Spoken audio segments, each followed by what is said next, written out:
এই ফ্যাশনের যুগে রূপচর্চা একটা ফ্যাশনে পরিণত হয়ে গেছে। এই রূপচর্চা করতে গিয়ে মহিলারা দেখেন বিভিন্ন ধরনের সমস্যা।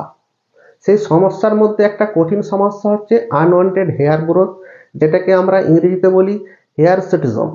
এই হেয়ার সিটিজম বা আনওয়ান্টেড হেয়ার গ্রোথ বিভিন্ন কারণ হতে পারে এবং যে কারো হতে পারে।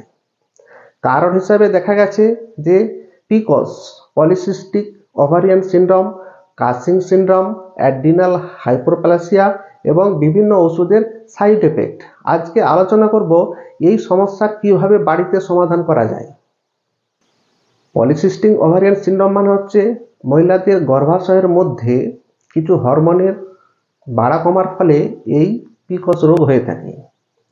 যে হরমোনগুলো বাড়া কমা হয়, যার মধ্যে টেস্টোস্টেরন, অ্যান্ড্রোজেন, এস্ট্রোজেন, এই ধরনের কিছু হরমোন। এই ধরনের হরমোন বয়ঃসন্ধির সঙ্গে সঙ্গে বাড়া কমা হতে পারে। এর ফলে কি দেখা যায় যে গর্ভাশয়ের মধ্যে এক ধরনের আঙুরের থকার মতো সিস্ট দেখা যায়, যেগুলোকে আমরা এক কথায় বলি পলিসিস্ট।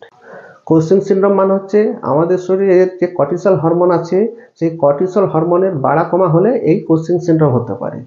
আর অ্যাড্রিনাল হাইপারপ্লাসিয়া মানে হচ্ছে এটা জন্মগত একটা সমস্যা। এতে দেখা যায় কি যে অ্যান্ড্রোজেন এবং কর্টিসল হরমোনের বাড়া কমা হলে এই অ্যাড্রিনাল হাইপারপ্লাসিয়া বলে একটা সমস্যা দেখা যায়, যেটা বংশগতভাবে হয়ে থাকে। আর কিছু মেডিসিনের লং টার্ম ব্যবহার করলে এই ধরনের সাইড এফেক্ট হতে পারে, যেমন anabolic drug, steroid, testosterone, phenytoin, minoxidil এবং সাইক্লোস্পোরিন, এই ধরনের কিছু ঔষধ ব্যবহার করলে লং টার্ম এই হেয়ার সিটিজম হতে পারে। আজকে জানাবো যে কিভাবে এই সমস্যার সমাধান করা যাবে ঘরোয়াভাবে। যে কেমিক্যালগুলো আমাদের ঘরের মধ্যে সবসময় অ্যাভেলেবল থাকে, সেই কেমিক্যালগুলোকে ব্যবহার করেই আমরা এই ঔষধটা তৈরি করব। আনওয়ান্টেড হেয়ার গ্রোথের জন্য আমরা যদি চেষ্টা করি বাড়িতে একটা ওষুধ তৈরি করে নিতে পারি, যে এই আনওয়ান্টেড হেয়ারকে আমরা সহজেই এটাকে রিমুভ করে দিতে পারি আমাদের স্কিনের উপর থেকে।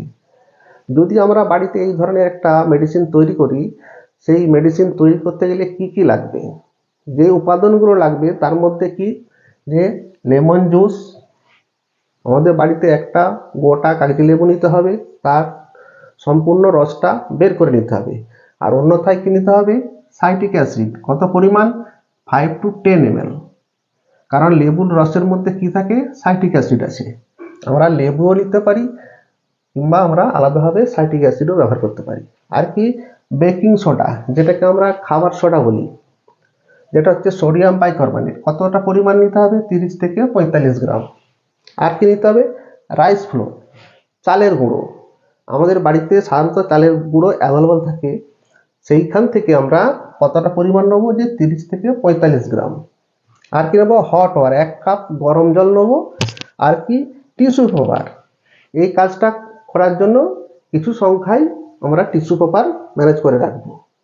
এবার কিভাবে আমরা এই মেডিসিনটা তৈরি করব সেটা আমি আপনাদেরকে দেখাবো। একটু আগে যে আমি উপাদানগুলো লাগবে এই ঘরোয়া মাধ্যমে যে ঔষধটা তৈরি করতে, সেগুলো আমি জানিয়েছি। এবার আমি কিভাবে কেমিক্যাল রিঅ্যাকশন ঘটানো হবে সেটা আমি জানাবো। আমরা প্রথমত একটা কাঁচের গ্লাস নিয়ে নেব। সেই গ্লাসের মধ্যে একটা গোটা লেবুর জুস কিংবা 3 to 5 ml সাইট্রিক অ্যাসিড আমরা মেপে নিয়ে নেব। ওই গ্লাসের মধ্যে আর কি দেবো, যে সোডিয়াম বাইকার্বনেট, যেটাকে আমরা বেকিং সোডা বলি বা খাবার সোডা বলি, ওটার 45 গ্রাম নিয়ে নেব। কিছুক্ষণ ওটাকে গ্লাস রড দিয়ে আমরা ভালো করে মিক্স করে নেব এবং তারপরে কিছুক্ষণ যে আমরা হট ওয়াটার দেবো 1 কাপ। হট ওয়াটার মানে গরম জল দিয়ে আমরা ওটাকে অ্যাক্টিভেটেড করে নেব। ওই অ্যাক্টিভেটেড করার সঙ্গে সঙ্গে আমরা কি দেখব, যে গ্লাসের মুখ থেকে এক ধরনের বাষ্প উপরে উঠছে এবং একটা বাবুলস তৈরি হচ্ছে।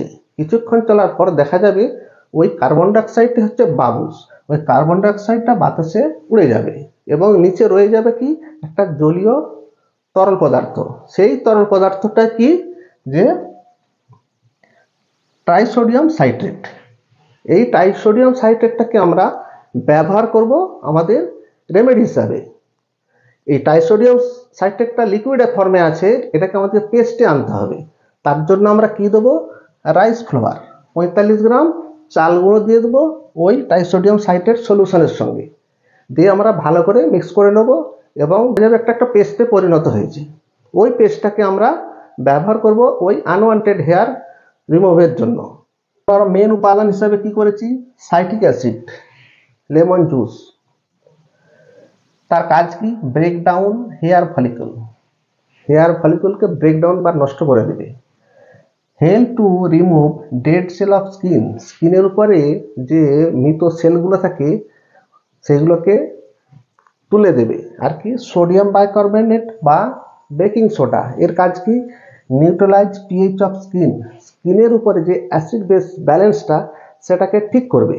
আর কি করবে, হেল্প টু রিডিউস ইরিটেশন, ওই পিএইচ ব্যালেন্সটা ঠিক হলে ওই প্রিপারেশনটা স্কিনের উপরে দিলে ওই জ্বালা যে ভাবটা থাকে সেটা থাকবে না। আর ইনক্রিজ সফটেনিং পাওয়ার অফ প্রিপারেশন, যে প্রিপারেশনটা আমরা তৈরি করলাম আমরা যদি ওটা স্কিনের উপরে দিই তখন কি হবে, আমাদের খুবই দরকার পড়বে কি, যে ওই চুলটাকে বা লোমগুলোকে নরম করতে। সুতরাং এই সফটেনিং পাওয়ারটাকে বাড়াবে বেকিং সোডা। আর কি, রাইস ফ্লাওয়ার, চাল গুঁড়ো, চাল গুঁড়ো আমরা কেন ব্যবহার করব, যে আমরা যখন কেমিক্যাল রিঅ্যাকশনটা ঘটিয়েছিলাম 1 কাপ গরম জল দেওয়ার সঙ্গে সঙ্গে দেখা গেল কি কার্বন ডাইঅক্সাইডটা বাতাসে উড়ে গেল, উড়ে যাওয়ার পর একটা স্বচ্ছ লিকুইডে পরিণত হলো। সেটা কি হয়েছিল, ট্রাইসোডিয়াম সাইট্রেট। সেটাকে আমরা পেস্টে আনবো, ওই তখন আমরা ওই 45 গ্রাম আন্দাজ একটা চাল গুঁড়ো ব্যবহার করেছি। এই চাল গুঁড়োর কাজ কি, যে রেডিউস দ্য ময়েশ্চার, মানে জলীয় পদার্থের পরিমাণটা কিছুটা কমিয়ে দিবে এবং ওই প্রিপারেশনটা একটা পেস্টের আকারে আসবে। আমরা ওই পেস্টটাকে ব্যবহার করব হেয়ার রিমুভার হিসাবে।